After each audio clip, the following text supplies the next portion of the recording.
COVID-19 pandemic has really highlighted the importance of our indoor environment.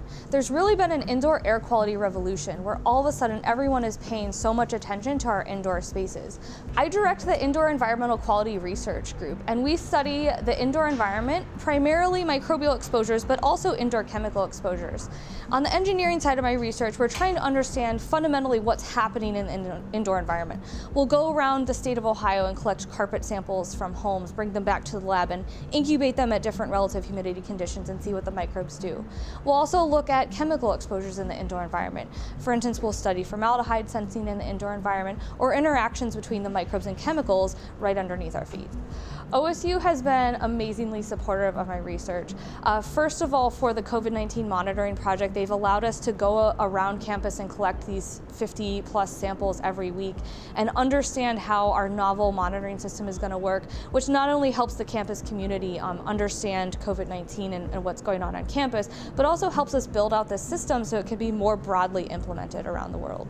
Ultimately, our goal is to empower people to understand what's going on in their indoor spaces and how these different exposures to contaminants might impact our health. We want to be able to provide people with up-to-date and important information about what's going on in their indoor environment.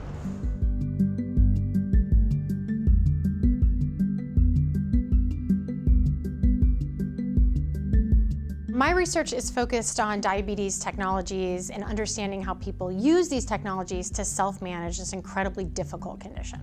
I started my career in pediatric endocrinology, and I remember there was this one particular patient who had really well-controlled diabetes, and he'd used an insulin pump for many years. And one day he had an adverse event. His insulin pump stopped delivering insulin. And even though this is something that we'd reviewed together, he didn't recognize it. And he never treated it, and he ended up passing away. And this was a moment where, I began asking myself, well, what could I have done differently?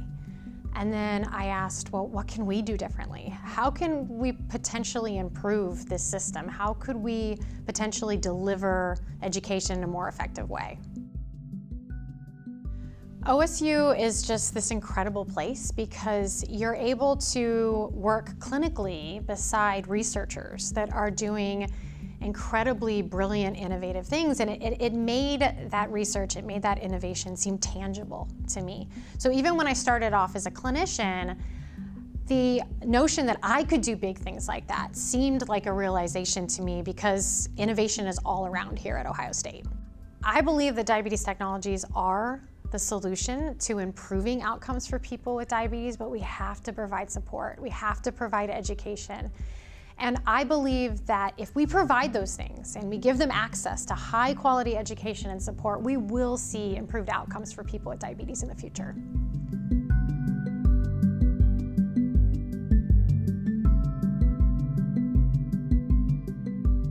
Several eye diseases require frequent treatments over the lifetime of the patient.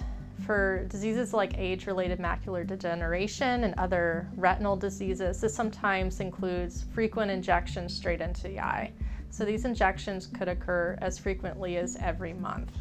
We have developed this extended release capsule that could be injected into the eye, but the idea is that it would last a long time, so that these patients could only get an injection once or twice a year instead of the monthly dosing that they're currently receiving.